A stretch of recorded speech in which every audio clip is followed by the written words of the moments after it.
আপনার জীবনের ৬টি সত্য কি জানেন? ৪০-এর পর আপনার শিক্ষাগত সার্টিফিকেটের কোনো মূল্য নেই। মূল্য আছে শুধুমাত্র কর্মদক্ষতার। আর ৫০-এর পর? ৫০-এর পর সৌন্দর্যের কোনো মূল্য নেই। যতই সাজুগুজু করা হোক না কেন, ওই চোখের কোণটায় কালি পড়বেই, গাল ভাঙবেই, রঙে ধরা যৌবনে ঝং পড়ে যাবে। ৬০-এর পর অবসর। তখন আর পুরনো চেয়ারটার কোনো দাম নেই। কে ম্যানেজিং ডিরেক্টর ছিল, কে সুপারভাইজার ছিল, আর কে শ্রমিক ছিল, সকলের পরিচয় একটাই: প্রাক্তন কর্মী। ৭০-এর পর শ্রমিকের কুঁড়েঘর আর প্রাক্তন ম্যানেজিং ডিরেক্টরের বাংলো বাড়ির মধ্যে কোনো তফাৎ নেই। কারণ কি জানেন? ছেলেমেয়েরা সবাই বাইরে বেড়াতে গেছে, ঘরে আছে শুধু বুড়ো বুড়ি। ৮০-তে টাকা থাকলেও কোনো দাম নেই, তখন চলাফেরার ক্ষমতা থাকে না, তখন দরকার জনবল। ৯০-এর পর জেগে থাকা আর ঘুমানোর মধ্যে কোনো তফাৎ নেই। আর এর জন্যই আল্লাহর নবী মোহাম্মদুর রাসূলুল্লাহ সব সময় আল্লাহর কাছে নিজেই দোয়া করে বলতেন, হে প্রভু, আমাকে বার্ধক্যের অভিশাপ থেকে মুক্তি দাও, নিজের পায়ের উপরেই যেন আমি মরতে পারি। চিরন্তন কিছু কথা অন্তরে গেঁথে নিন। বেশি কথায় মুখ নষ্ট, বেশি আদরে সন্তান নষ্ট, বেশি লোভে জীবন নষ্ট, বেশি নুনে তরকারি নষ্ট, অতি অহংকারে মানুষ নষ্ট, বেশি সন্দেহে পরিবার সম্পর্ক নষ্ট। এই পৃথিবীতে আপনাকে উপরে উঠানোর জন্য কেউ বসে নেই, কিন্তু হ্যাঁ, আপনাকে নিচে নামাতে অনেকেই বসে আছে। তাই যদি উপরে উঠতে হয়, একমাত্র আপনাকে চেষ্টা করেই উঠতে হবে।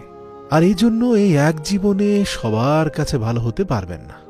তাই সবাই যদি ভালো নাও বলে, দুঃখ করবেন না। এই এক জীবনে সবার কাছে ভালো হওয়া যায় না ভাই। আর হ্যাঁ, এই জীবনযাত্রায় তোতা পাখি হয়ে যাবেন না, হলে ঈগলের মতো হন। তোতা পাখি বুঝতে পেরেছেন তো? ওই যে অনেক কথা বলে, সারাদিন বকবক করে, এই সেই হয়ে যাবে, কিন্তু উপরে উঠতেও পারে না। আর ঈগলকে দেখুন, কোনো কথা নেই, কিন্তু ডানার শক্তি কি আকাশ ছুঁতে পারে। তাই মুখ থেকে শব্দ বের না করে আপনার সফলতাকেই শব্দ করতে দিন। মন খারাপ, অসহায় লাগছে? তাহলে শুনুন ভাই, আপনার মাথার উপর ছাদ আছে, আপনার শরীরে কাপড় আছে, দুবেলা খেতে পান, রাতে ঘুমানোর জন্য জায়গা থাকলে বুঝবেন গোটা পৃথিবীর ৭৫% লোকের চেয়ে আপনি ধনী। তারপরেও যদি মন না ভরে, তাহলে দয়া করে ফিলিস্তিনের কিছু পরিবারের ছবি দেখে নিন। তাই বলি, মন খারাপ হওয়া বাদ দিয়ে দিন। পকেটে যদি কিছু টাকা থাকে, আপনি আপনার পছন্দ মতো কিছু কিনতে পারেন, যেখানে খুশি যেতে পারেন, তবে জানবেন গোটা পৃথিবীর সেরা ২০% বিত্তশালীদের মধ্যে আপনি একজন। কারণ পৃথিবীর ৮০% মানুষের পকেটে এ পরিমাণ টাকা নেই যে তারা পছন্দ মতো কিছু জিনিস কিনতে পারে। আর হ্যাঁ, সুস্থ সবল নিরোগ শরীর নিয়ে যদি আজকের দিনটাও বাঁচতে পারেন, ভাববেন পৃথিবীর লক্ষ লক্ষ মানুষের থেকে আপনি ভাগ্যবান। বিশ্বাস হয় না? ঢাকা মেডিকেল কলেজে যান, ঢাকা হৃদরোগ ইনস্টিটিউশনে যান, তাহলেই বুঝে যাবেন। তাই জীবনটাকে পাওয়া না পাওয়ার হিসেব মিলানোর স্থান বানাবেন না। এই জীবন পাওয়া না পাওয়ার হিসেব মিলানোর স্থান নয়। আসুন আজ থেকে কোনো অভিযোগ না করে বলি আলহামদুলিল্লাহ। উপভোগ করুন সৃষ্টিকর্তার দেওয়া আপনার জন্য সর্বশ্রেষ্ঠ উপহার, আপনার এই সংক্ষিপ্ত জীবনটাকে। জেনে রাখবেন, এই পৃথিবীতে ভাইরাস ছাড়াও আরও ২টি রোগ আছে। এক হচ্ছে অর্থ, আরেকটি হচ্ছে স্বার্থ। অর্থ থাকলে সবাই আছে, আর স্বার্থ ফুরিয়ে গেলে কেউ নেই।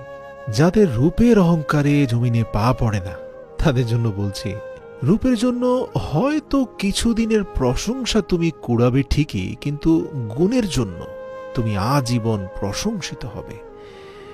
তাই প্রিয় বোন, রূপের চর্চা না করে গুণের চর্চায় রত থাকো।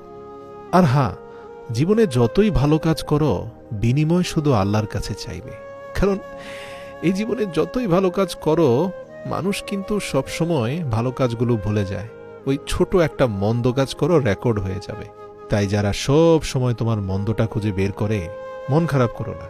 মহান সৃষ্টিকর্তা কিন্তু তোমার একটি ভালো কাজের বিনিময়ে 10টি মন্দ কাজকে মুছে দেন। আর হ্যাঁ, কিছু কিছু ক্ষেত্রে কঠিন সিদ্ধান্ত নিতে হয়। মানে দরকার হলে একা থাকুন, তবু দুধ কলা দিয়ে সাপ পোষা বন্ধ করুন। হঠাৎ হঠাৎ যারা রেগে যান তাদের উদ্দেশ্যে বলি, রাগ আর ঝড় দুটোই একরকম।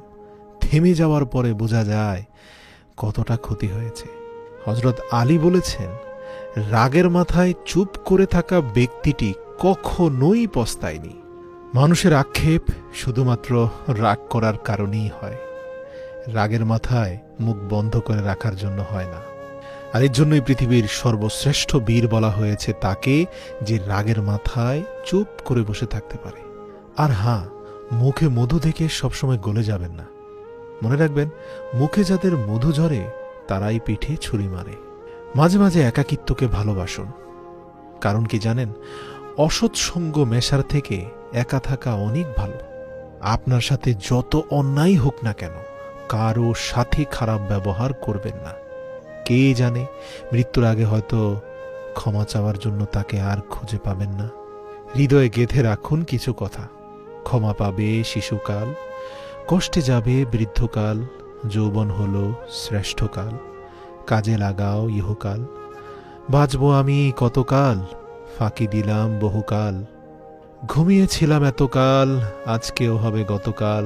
হঠাৎ হবে এন্তেকাল, বন্ধ হবে কার্যকাল, শুরু হবে পরকাল, থাকতে হবে চিরকাল। টাকার ঋণ এক সময় পরিশোধ করা যায়, কিন্তু দুঃসময়ে যারা পাশে থাকে তাদের ঋণ জীবনেও শোধ করা যায় না। দুঃসময়ের বন্ধুকে কখনো ভুলে যাবেন না। এই দুনিয়ার প্রিয়জন একমাত্র আল্লাহ। কারণ কি জানেন, দুনিয়াতে মানুষদের মধ্যে প্রিয়জন বলতে আসলে কেউ নেই। যা কিছু আছে সব প্রয়োজন। যখন প্রয়োজন ফুরিয়ে যায়, তখন প্রিয় মানুষগুলোর রং বদলায়, একমাত্র আপনার প্রভু ছাড়া। কারণ তার কাছেই একমাত্র আপনি ইনসাফ পাবেন। আর হ্যাঁ, আর রাগকে মনে জায়গা দিলে সম্পর্ক কিন্তু নষ্ট হয়। অভিমানকে মনে পুষে রাখলে দূরত্বের সৃষ্টি হয়। কিন্তু সব ভুলে ক্ষমা করে দিলে প্রতিটি সম্পর্কই স্থায়ী হয়। আসুন না, রাগ অভিমান ভুলে প্রত্যেকটি সম্পর্ককে মূল্যায়ন করি। আপনার একটি সিদ্ধান্ত আপনার চারপাশের পৃথিবীকে আপনার জন্য পাল্টে দিবে। আজ থেকেই শুরু করুন না। আর হ্যাঁ, মনে রাখবেন, কিছু কিছু ক্ষেত্রে ভালোবাসা বোঝানোর জন্য হাজার হাজার কথা বলতে হয় না ভাই, প্রয়োজন নেই। যে বোঝার সে চোখের ইশারায় বুঝবে, আর যে না বোঝার তার জন্য জীবন দিলেও বুঝবে না। আমাদের এই জীবনে বাবা মায়ের শিক্ষাই প্রকৃত শিক্ষা। স্কুল কলেজে তো শুধু ডিগ্রি শিক্ষা দেয়। এই পৃথিবীর কিছু কিছু মানুষকে বিশ্বাস বা অবিশ্বাস কোনোটাই করা যায় না। কারণ বিশ্বাস করলে ঠকতে হবে, অবিশ্বাস করলে হাঁটতে হবে। তাই এখানে ধৈর্য ছাড়া আর কিছুই করার নেই। আর কোনো মানুষের মুখে হাসি দেখলেই তাকে মহাসুখী ভাববেন না।